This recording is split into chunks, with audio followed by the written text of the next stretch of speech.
If you click on that, it'll show you all the different things that you can get with those. The biggest one being plot points. Now, plot points, you can see an example right over here. They all work pretty much the same way. It's just a matter of how big of an impact they have. So for the example, and we've got 2 plot points, the player of your choice gets something moderately helpful or unhelpful. Enter any suggestions for the GM into chat, or you can have the GM come up with something entirely on their own. So just choose if you want it to be helpful or unhelpful to the party, and that's kind of how you can use them. You can throw in your own suggestions as well. How those work: 1 plot point is something trivially helpful or unhelpful. 2 is moderately. 3 is very, and 4 is very to the entire party. So if you want to do something to help the entire party or really throw a monkey wrench in their plans, 4 plot points will do that. So that's guild coins. And then finally, we've got donations. So if you want to help out with keeping the lights on in the place, so to speak, there's a number of ways that you can financially contribute. One of those being coffee.com/Raven or raven.rocks. You can see both of those examples down there at the bottom. Those are the addresses to do direct donations. You can also do Twitch subscriptions or bits. Those work the same way. And then finally, Patreon. We've got a Patreon, which you should see in chat here any second if it's not there already. And our Bard tier patrons and higher get credits towards viewer actions every month that they can use on any show that they would like. You just have to let us know in chat how you want to spend those, and then we'll hand those out. So some very cool stuff. Before we hop over to see the cast, one last thing to mention is a couple things on this chart here. We've already covered the D6 and the plot points, but the triple crits, what that means is you can gift auto critical successes. And you can, it's triple because you get 3. You can divvy those out however you'd like. You can do 2 to the cast, 1 to the game master, all of them to the game master, however you want to do it. So they work much like the D6s. The cast members just grab that when they're available and they really need them and use them. So it's pretty cool. And then finally, the last one, introduce an ally or enemy NPC. Just give us a brief description of what you want this character to look like, kind of their character concept and a name, and let us know if you want it to be an enemy or an ally to the party, and the GM will basically take that and run with it. So really cool ways that you can participate. Lastly, I just want to take a quick moment to mention our sponsors. If you look at the logos down below, that's who's sponsoring this episode, and we'll talk a little bit about that before we introduce everybody as well on the next scene. So yeah, check all this stuff out. and thank them for supporting us, and thank you for being here and watching. Let's go say hi to the cast.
Oh, can you hear us now? Oh yes, okay, fantastic. Oh, I still have the stream running on audio. Okay, excellent. Sorry about that. That just gives me a little bit better time to do it better a second time.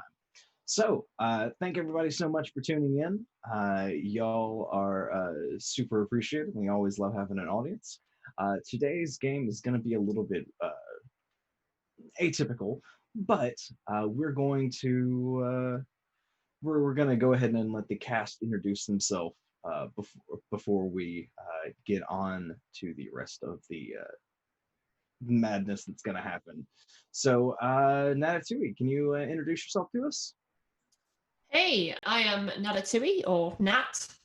I am on the Block of Discord. I am also on Polish Discord. I don't really have any Twitter presence or anything like that. I was up until now playing Mikey, the sneaky Nosferatu, but that may well be changing, as I'm sure you'll find out more about. Yeah. And Michael. Hello there, I am Michael Wayne. I usually play Tabitha Bell, but we may not today. You can find me on Twitter and Twitch as Michael Wayne. You give me a clip, I'll give you a GIF. Excellent. And Tawny. Hello. Today I am nowhere because my computer systems are down, so I'm playing on my phone, which means I won't be able to be in Twitch chat, and I'm sad about it. I usually play Maeve, who most recently drove off into the night, concerned and confused. I don't know what's gonna happen anymore. Yeah, and I'm Zan. I'm your storyteller. You can find me at my website insanitygaming.com or twitter.com/insanityttrpg for all your private storyteller or content creation needs for games like this or any of the Dungeons and Dragons open game license materials or any of the various Powered by the Apocalypse games that I run, or they came from beneath the sea, which is neither here nor there. But yeah, so today you're kind of gonna get a little bit of a view behind the curtain, behind the DM screen, behind the veil that is the masquerade, and we're going to be figuring out what's in store next for our characters.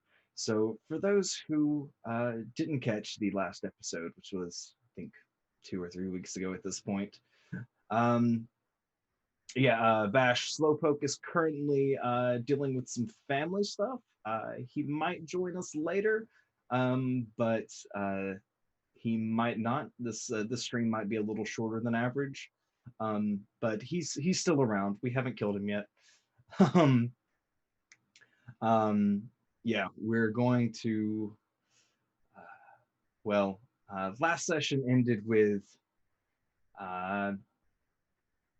the party trying to get Jet's last remaining touchstone, Jesse, on a plane at the New Orleans International Airport, and Mikey decided to take it into his own hands. Followed Jesse inside with Jet chasing and firing wildly. Mikey swiftly put an end to the life that was Jesse in a bathroom with a well placed gunshot.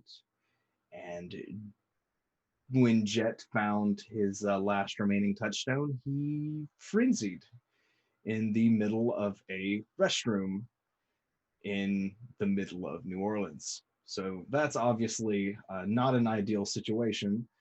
Tabitha booked it and began running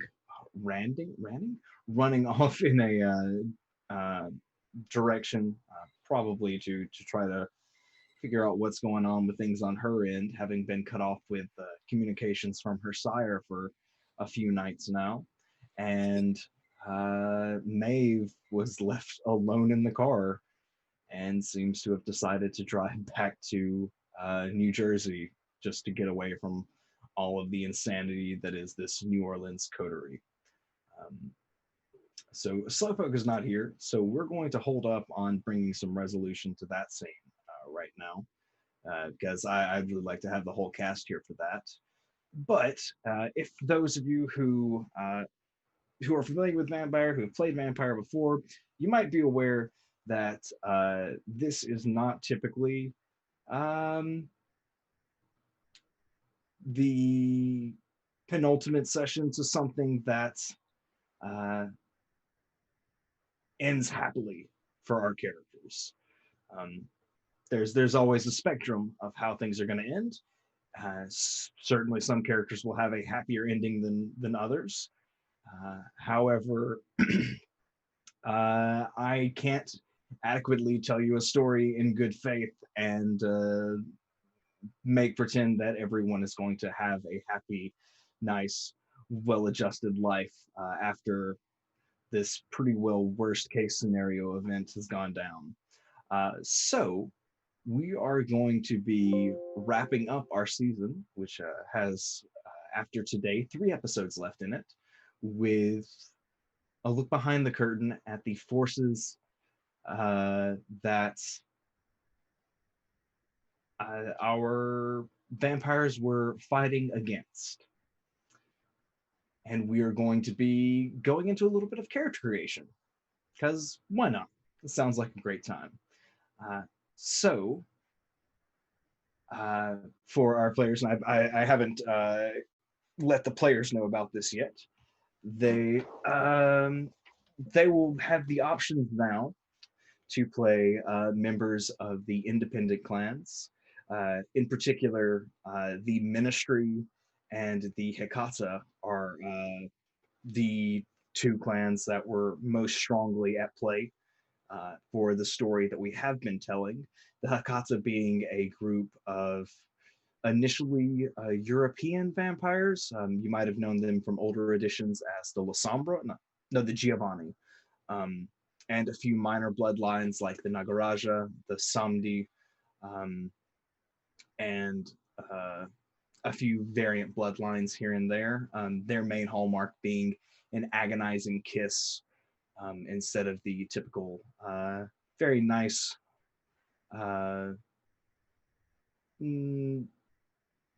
they don't have the option to have a pleasant experience when they bite someone. It sucks 100% of the time for whoever they bite. And the Ministry, otherwise known as the Setites, are a clan of African descent that believes the original vampire to not be Cain, but to be their primogen, I suppose, the Egyptian god Set, um, who is typically seen as a 3rd generation vampire rather than the first vampire. And their weakness is they really don't like light or fire. They have a very, very bad time anytime that that comes into play. So those were the forces that our heroes, for lack of a better term, have been fighting against for the last 3 months. And those are the forces that seem to have um, kind of been able to gain a foothold in the city. Um, yeah, and that's kind of where we're at today. So yeah, this is going to be a bit of a character creation process. So if y'all are interested in seeing how you make characters in Vampire the Masquerade, we're going to give you a little peek behind the curtain in that regard. So Nat, I think you and I probably have the most experience with this. Um, so I'm going to kind of pass it over to you first, and just as a note to the players for kind of where we'll be picking the story up with these new characters. This will be immediately following the events of the raid at the cemetery that you all called in previously when Tommy Lazarus called you to meet and exchange the pastor with you. However, instead of going to meet him, you chose to pursue your other goals and just called the meeting in to the city scourge, Miranda Graves, and let them take care of it. So this will be immediately following that raid, and you will all be these survivors or people who have escaped from that encounter. Yeah. So Nat, what's something that you're interested to play? What's something that's that calls out to you? Oh, I don't know. Someone who is quite social, I think. It's a bit of a switch up from Mikey. So rather than going for the sneaky, the loud, in your face kind of type of person, I think. Okay. In all of the games that I have played with you, I don't think I have ever seen you play a actively loud in your face character. I'm excited to see this. Yeah. Do you have any character like any clans in mind that you're interested to play? Ooh. I haven't actually read Cult of the Blood Gods, which is the source book for V5 that much of this is based on now. So I'm somewhat unfamiliar. However, I don't know. Ministry seems cool. Initially thinking Ministry. Ministry is definitely one, if not my favorite clan of all time. The followers of Set are such sneaky little bastard people, and as a fifth edition, they are officially they're an anarch now, I believe. Yeah. When before they were classified as an independent clan. Yes. So they're getting a little bit different. They're kind of socializing a little bit more even now, even though that they're now an anarch clan. New Orleans is not an anarch city, and the city does not take kindly to the members of the Serpent Church. Michael, what are you kind of thinking about this time? Like again, like this was the other one that I was initially was thinking, if not the Torador, was Eventu. Just Okay. simply because a lot of that feels like the other side of, like, while Tabitha was very much of the corporate drone, like having this facade of trying to be nice, the Venture go like, you know what, screw it, I don't care. Like they like very much seem to be more instead of being up close, are far ranged in their movements and how they attack and all that. Like that's the feel I'm getting. It's like again, same thing of just being very over the top, but it's more of like more they have the style. But beyond that, they don't really care. They are typically a very, very political clan and believes themselves to be the natural born rulers of the a kingdom of the night, so to speak. Does that sound kind of like something you're looking for?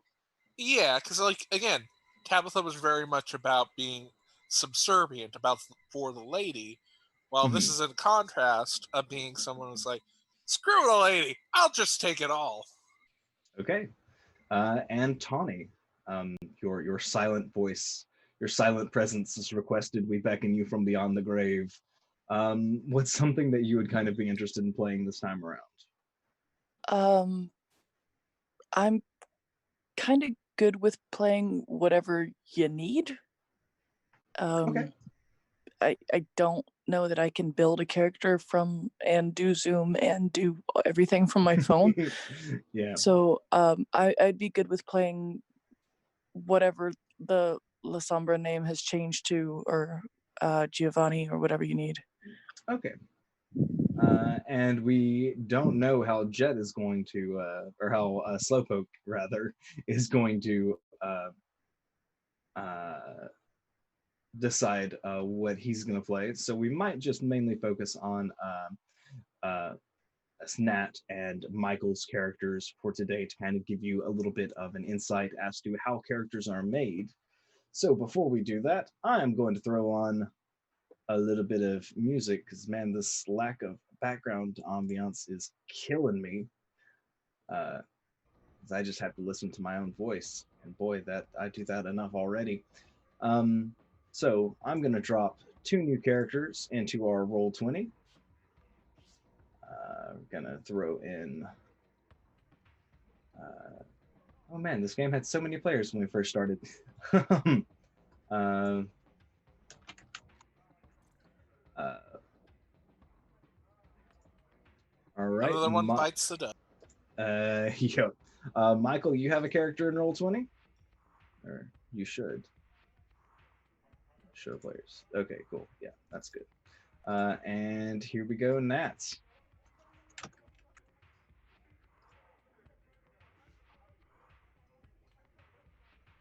Both of you have new, fresh characters in Roll20.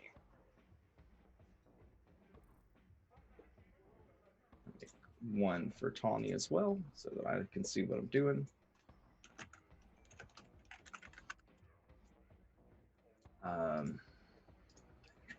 Where's okay, cool. So before we figure out what kind of vampire you are, we have to figure out what kind of person you are. So we're gonna have a little bit of fun here, and we're gonna roll we're gonna see how experienced you are as a vampire. So we're going to say that's gonna roll a 1d4, one being a thin blood, two being a neonate, three an ancilla, and four an elder. And that will determine how much starting experience you have to make this character. So things are going to get a little spicy if we get some high numbers in here. Nat, why don't you go ahead and roll me that d4?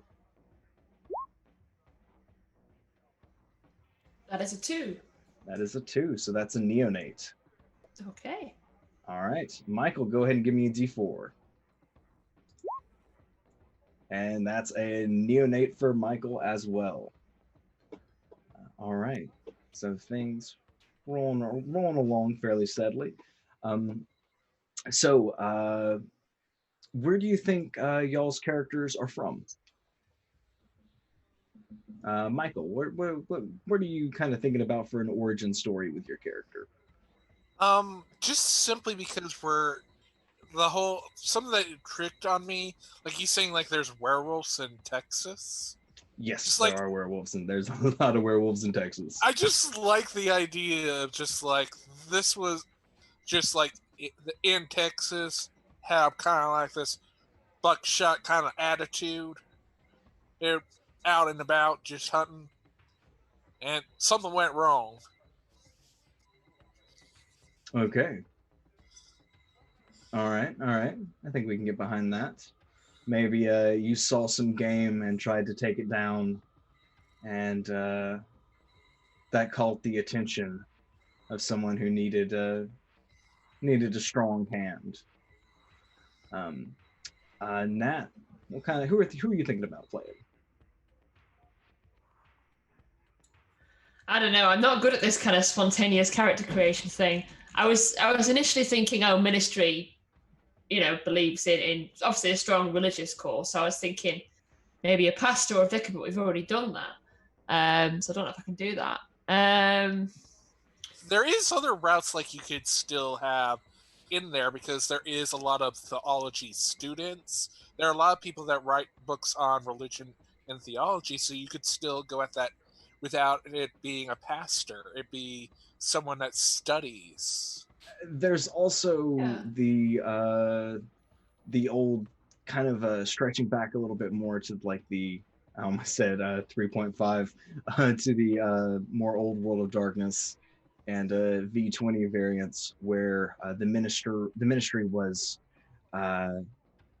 yeah, like Raven said, like philosophers, even amateur philosophers, but they will be following the path of humanity for a just for simplicity's sake.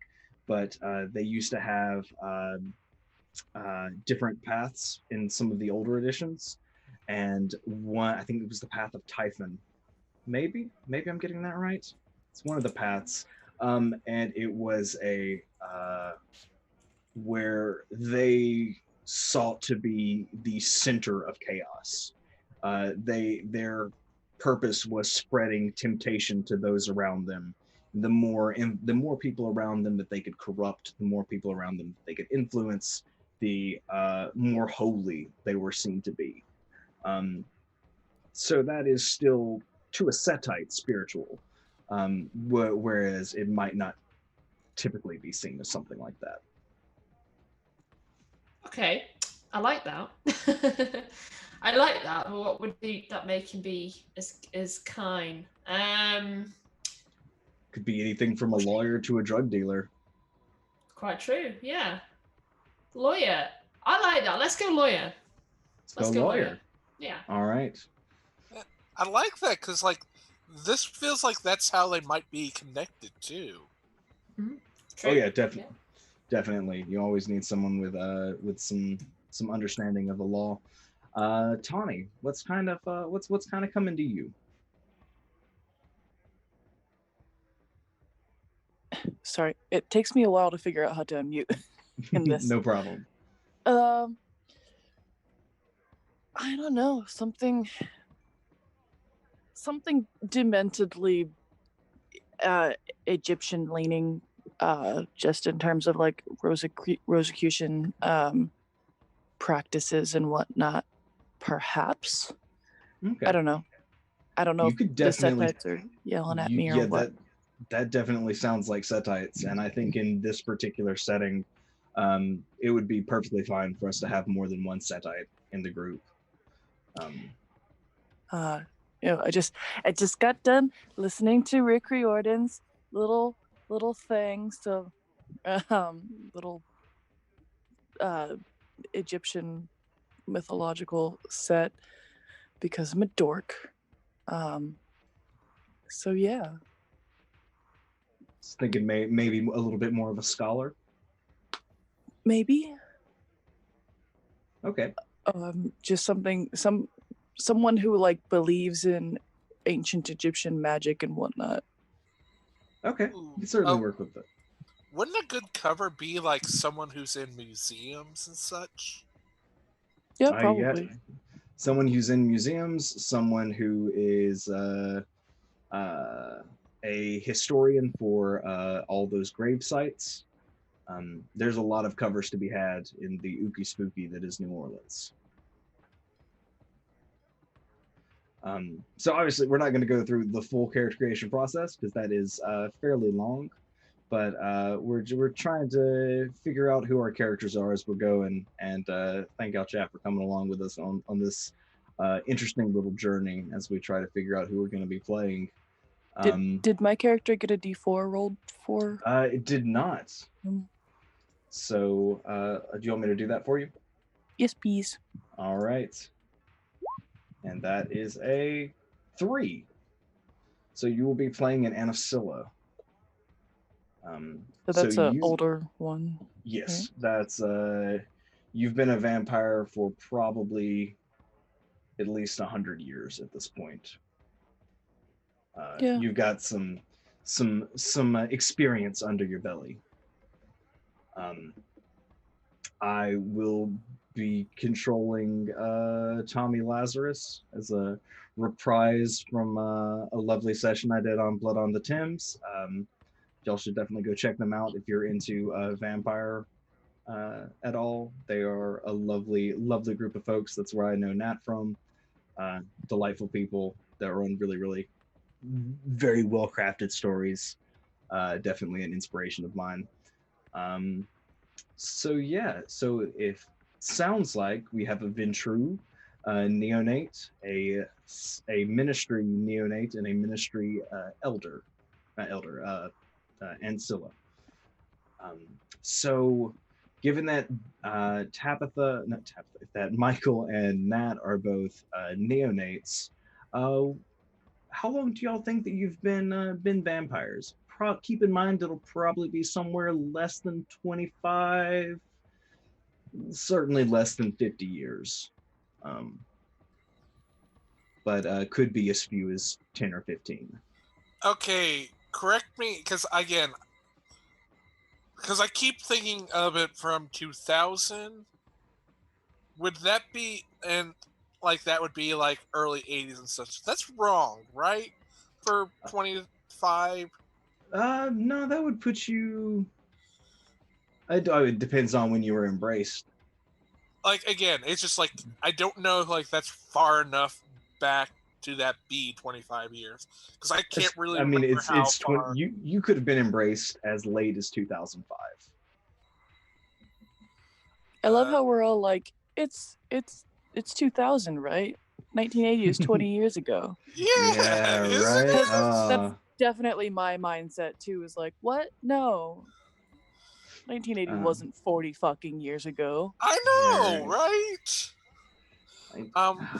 If we're going with like early 2000s for when they were created,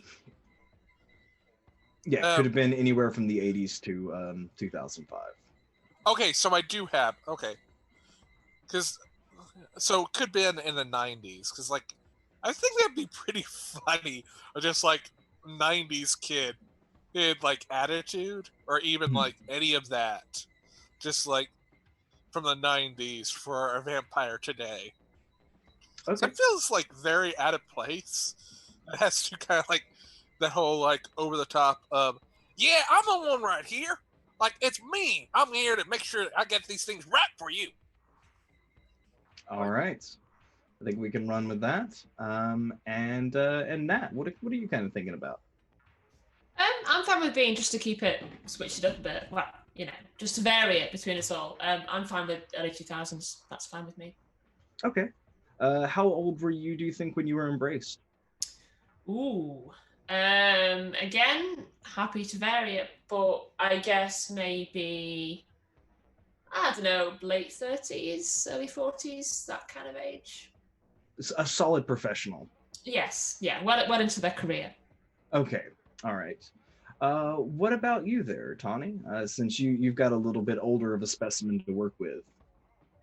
I'm thinking this character could have been some sort of geologist, or not geologist, like a fuck, words are hard. Archaeologist of some sort.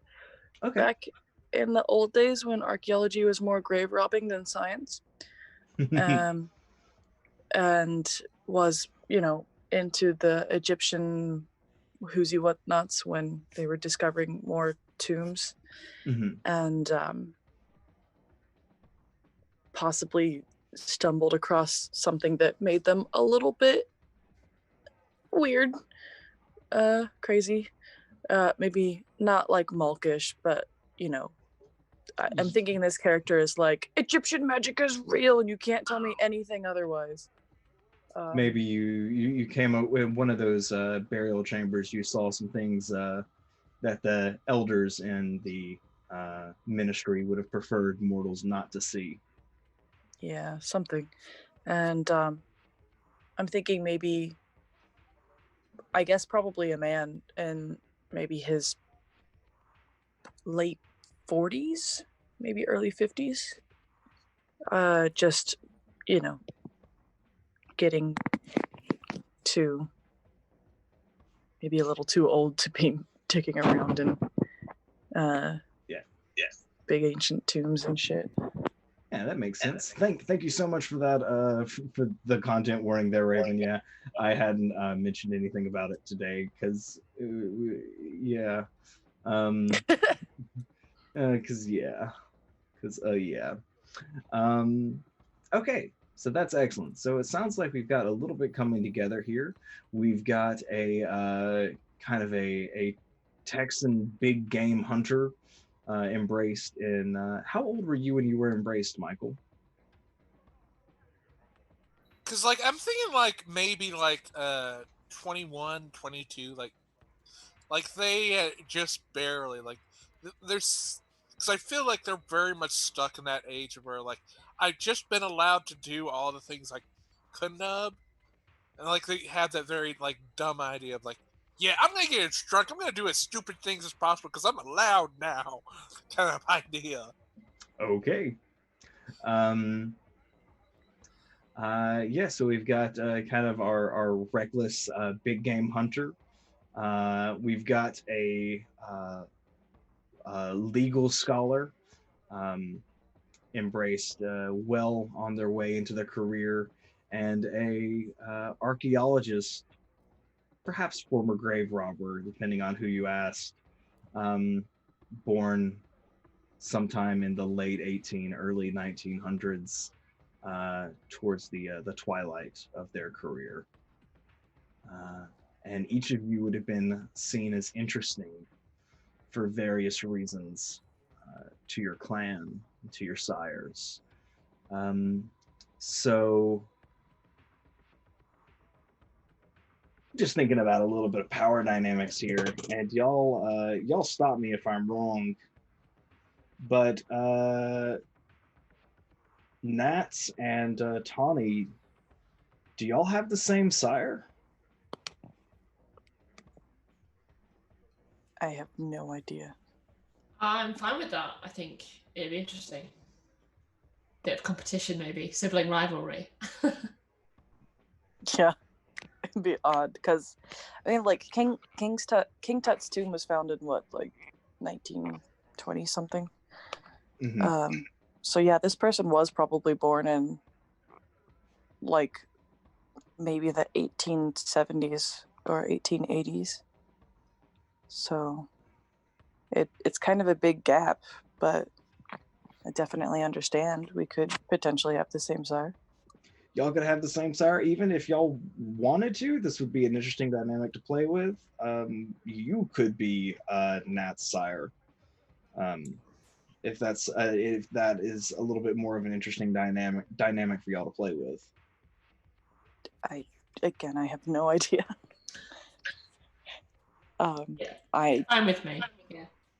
Yeah, I feel like I don't really know exactly like Nat's character fleshed out wise, Mm-hmm. but I'm kind of seeing mine as a bit of a nutty professor. So Yeah, I think that would make more sense for y'all to be siblings than sire and child. Then, yeah, Okay.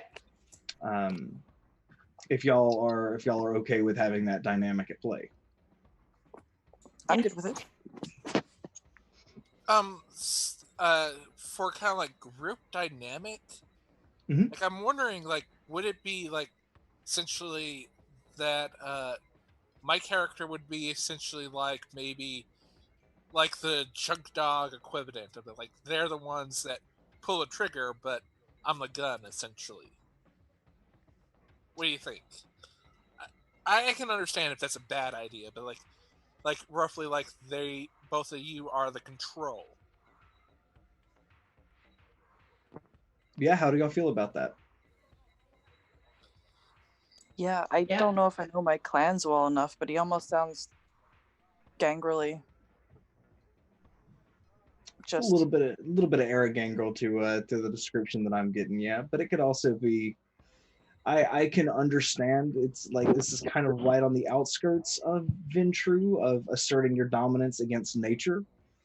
Um uh it's kind of how I'm seeing it, less concerned with the actual political structure, but more with the triumph of overcoming something else, especially if they've set their sights on werewolves. Yeah, because like the image like that comes to me is from Megalobox, the main character Joe, or like like that guy like in particular. Like a lot of this image is like big, tough, like strong, like guy that might have kind of like a long rifle, but does that just for the sake of the challenge. For the most part, if like needs to, would just like beat the crap out of someone. And sees like, oh, a werewolf, I want to fight that. Just to let you know, typically in a one-on-one fight, werewolf. vampires would try to run away from werewolves, Michael. I Just know, but like it's just like the idea of just like this is someone that is dumb, but he, I want to, but I have to wait until like someone kind of like lets them loose. Essentially, like they're always after the challenge, and while these other two characters like they're kind of like the control.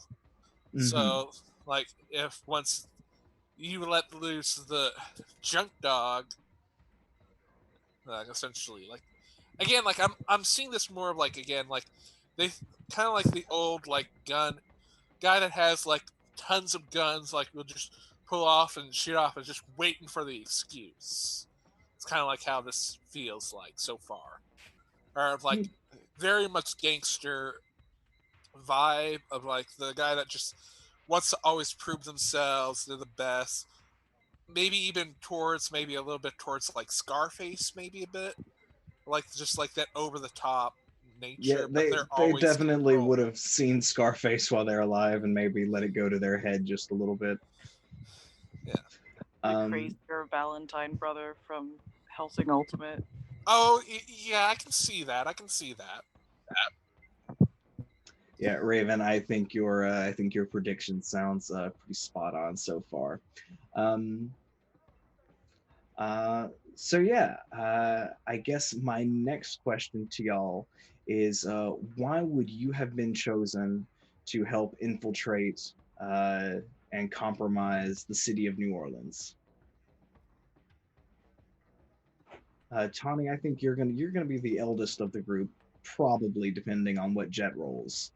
So let's hear from you. What skills are you bringing to the table that make you uh, excellent for this job?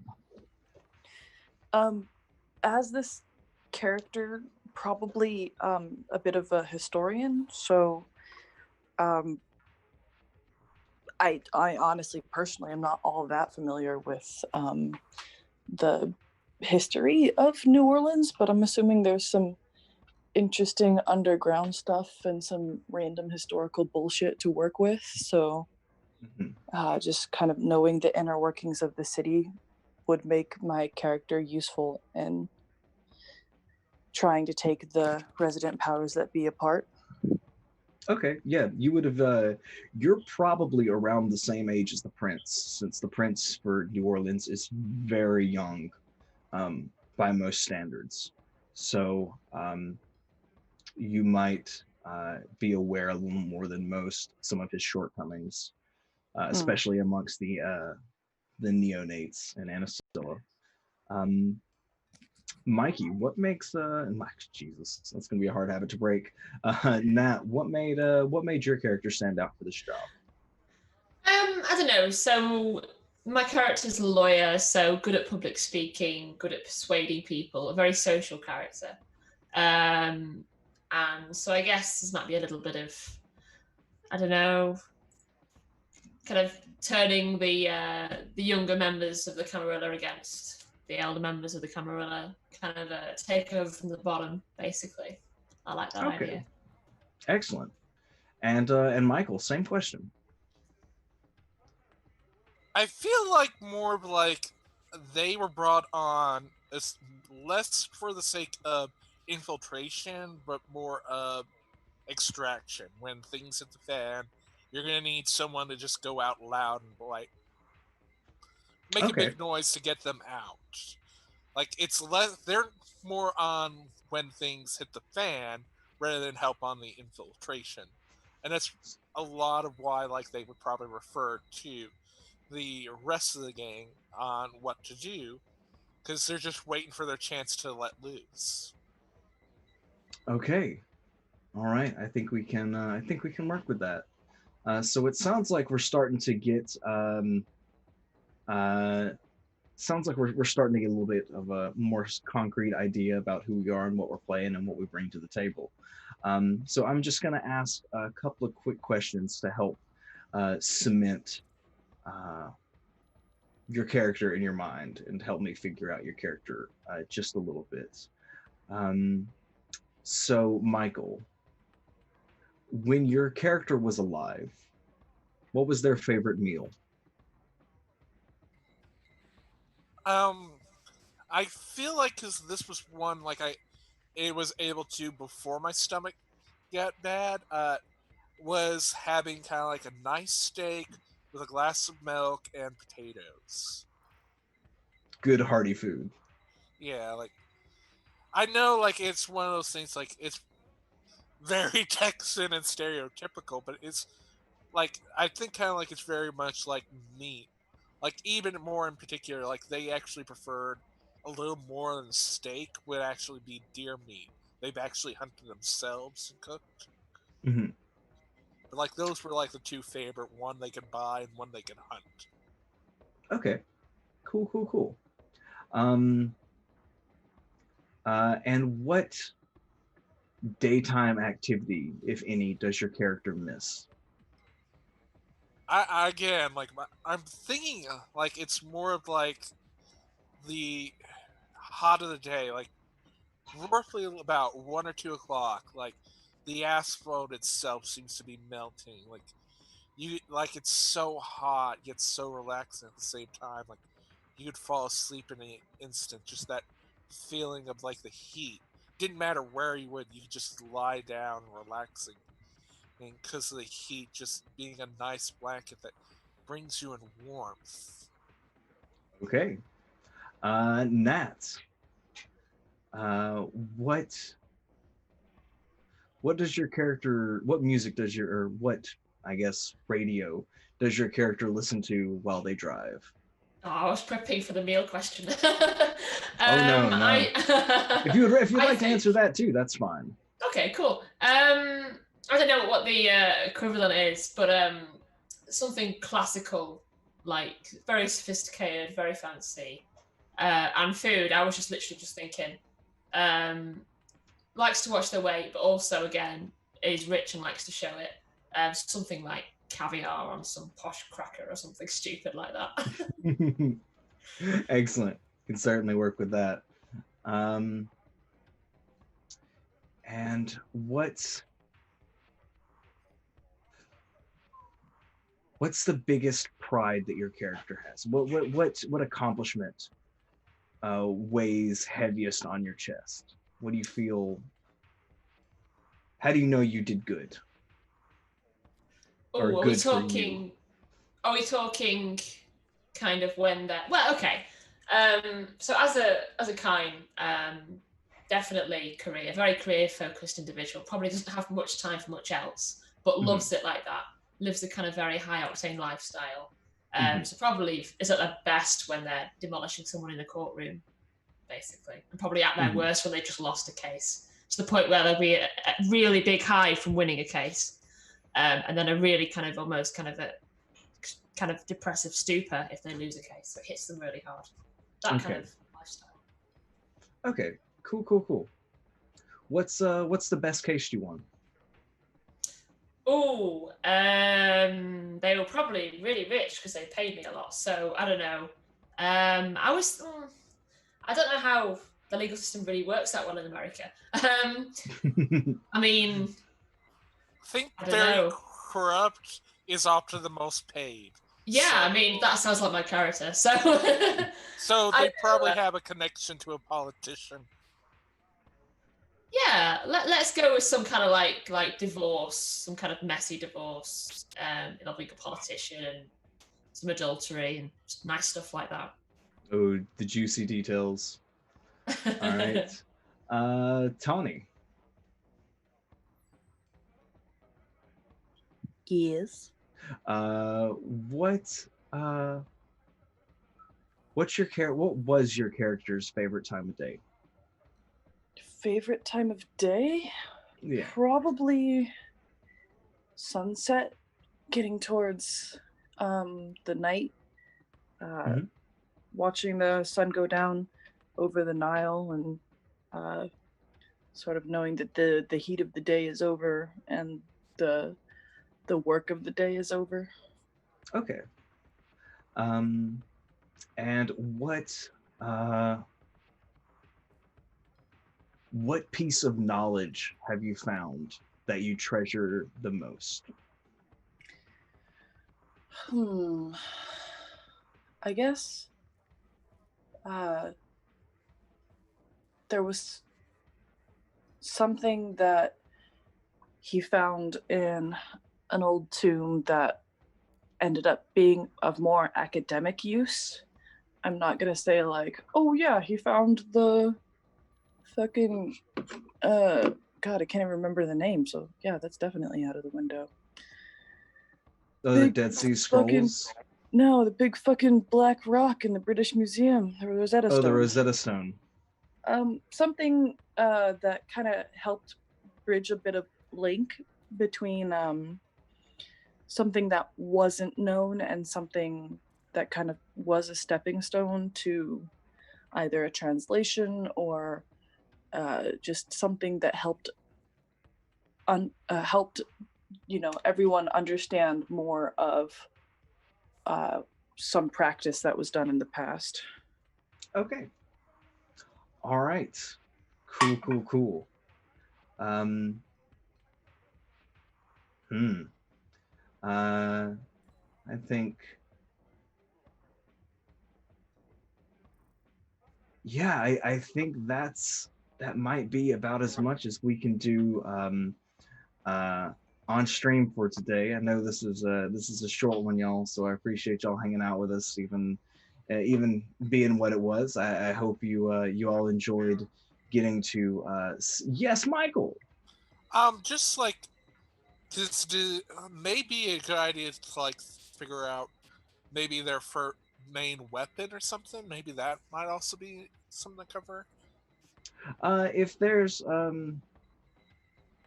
tell you what, instead of weapon, because it sounds like we have some academics with us, why don't we'll say what is your most prized possession? How about that? Ooh, that's much better. So what's your most prized possession, Michael?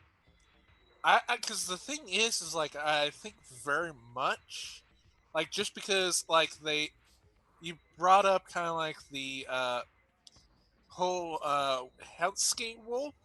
It's like maybe like they have almost like uh two guns that have wooden grips on them, like almost like I think Browning BDA. I think like roughly can hold multiple types of weapons, but it's like roughly been enforced by time, like very much just keeping on with that wolf. It's Hellking Wolf, right? I believe from What? Helsing. I have no idea about Helsing. That's a question for Tommy. Because like Which one? that's where, because like I think that was like looking kind of like almost like a 357 Magnum, but again, I may be wrong. But like Yeah, I'm very not sure about the guns in Helsing, yeah but yeah, but they're like pretty impressive. But Helsing is yes kind of a big name, so I'm not. Are you talking about the anime or, yeah or a no? wolf, the Helkin Wolf I believe was the guy. Like they're in particular of like the very like long kind of like barrel to it that's very sleek design. Looks like it can actually hold more than it should. Yeah, And we'll figure it out later. I'm sorry, I don't know right now. It's 5 in the morning and I'm distracted as per usual. Gomenasai. No, probably So same. your firearm is your most treasured possession. Yes, because like I imagine like it's one like that even like it's one of those things that was even impressive to their sire is more of the reason why like they have it as very much they thought it was just something like they really liked, but the fact that like the sire liked it as well is why it's their most precious item. Excellent. Cool. Nat, what is your most valued or treasured possession? I think just like a literal power suit, like a really expensive, like disgustingly expensive suit that they wear when particularly there's a big case or something momentous, and it Mhm. makes them feel like, 1,000% basically. I like that idea. Hell yeah, I like it. Something nice and bespoke. What about you, Tawny? I think it's probably like an ivory wand that he found in a tomb somewhere and was like, oh, this is really cool and it's related to Egyptian magic, and just like, instead of like selling it to a museum or anything, was just like, oh, this is mine now. Just kind of pocketed it. Yep. All right, that certainly works. Okay, so I think that unless there's any other pressing questions, chat feels like they would like for us to ask and answer. I think that'll probably be where we wrap up today. We'll do the actual number crunching of character creation off stream, and have our fun over there. I'll leave it, chat, if you've got any questions that you'd like for our new vampires to answer, please go ahead and throw those in. Until then, though, we're probably going to start with the outros. So we're going to do this a little bit differently because we didn't actually play today. So what was your favorite part might not be applicable, since your favorite part would pretty well have to be that one time that Zan asked me a question. So instead, we're gonna answer who are you, where can we find you, and what are you excited to learn about your character. And we're going to start with Tawny. Hello, I am Tawny. I am Manic Pixie Horse Girl on Twitter, and I think the tag is just at Manic Horse, which is interesting. But yeah. What's the other question? What are you excited to learn about your character? I guess I'm excited to learn more of how their sire chose them, why exactly they were wanted for their part in the ministry, and kind of what makes them interested in New Orleans. I feel like this character wouldn't have gone without some deep-seated interest. Okay. And Nat, same question. Who are you? Where can we find you? And what are you excited to learn about your character? Okay, I am Nat, or Natatui. I'm a bit of an internet hermit in that I tend to lurk and don't really post anything or have any real presence. I am on the Black Heather Discord. I am on Polish Discord as well, and a few other World of Darkness related Discords. Blood on the Thames. Blood on the Thames, yeah, indeed. I've forgotten all the questions. I think it was what I'm excited to tell about my character, isn't it? So I think, I mean, as I said, I've not read Blood of the Cause of the Blood Gods, so I'm quite excited to learn from this angle, basically, and learn more about that material. But yeah, again, why my characters in New Orleans, how they're going to go about shaking it up.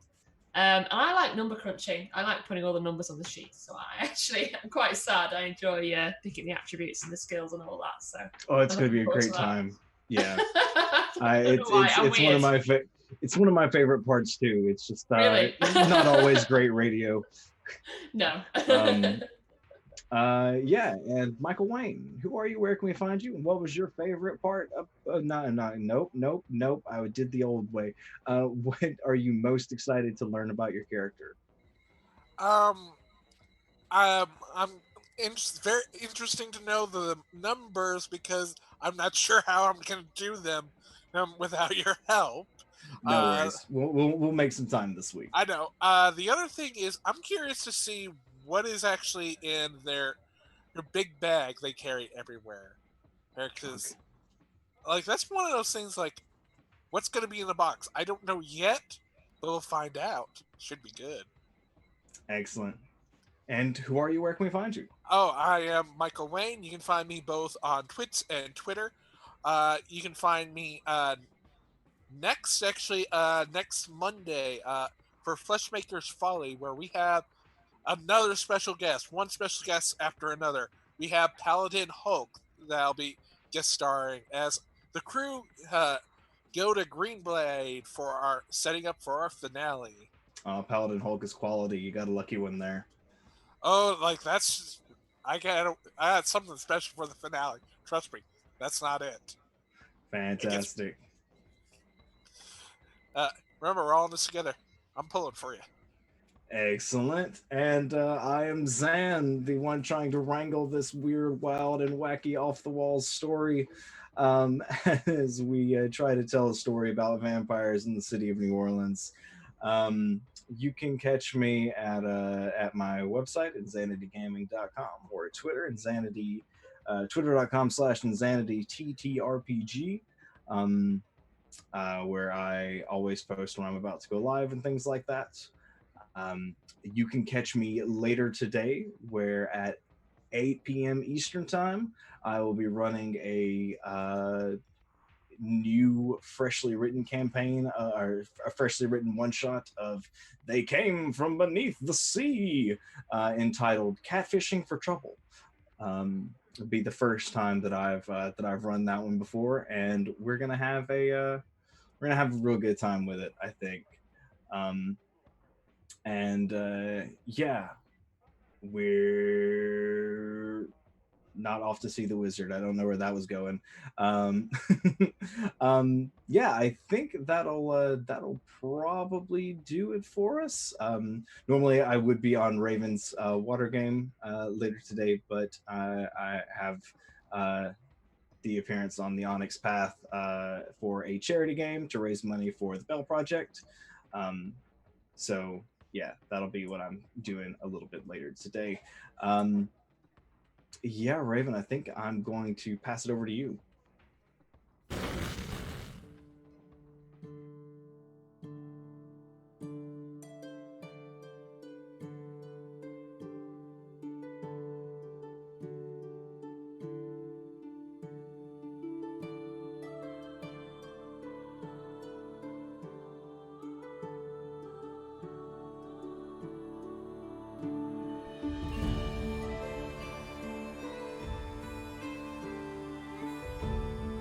Let's try this. Can you all hear me now?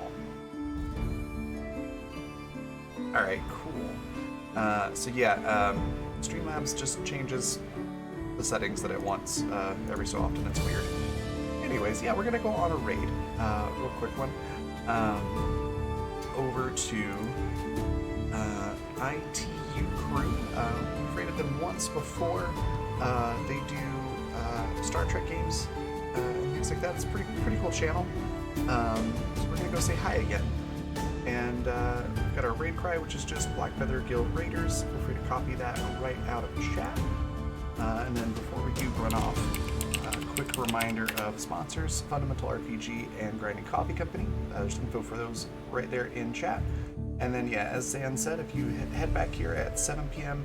Mountain Daylight Time, that's 9 p.m. Eastern Daylight Time, we will be doing the next episode of Water, which is a survival tabletop game set on an alien water planet. If you're familiar with the game Subnautica, You might notice some inspiration taken from that. If you enjoy Subnautica, you'll really enjoy this tabletop game. But things are going to get really, really interesting tonight. The party is going to discover some things that they have not known about before. It's going to be a really good one. So definitely be sure to come back at 7 p.m. Mountain Daylight Time, 9 p.m. Eastern Daylight Time here for that. It's going to be good. And with that, we're going to head off on our raid. Thanks, everybody, and we'll see you later. Bye.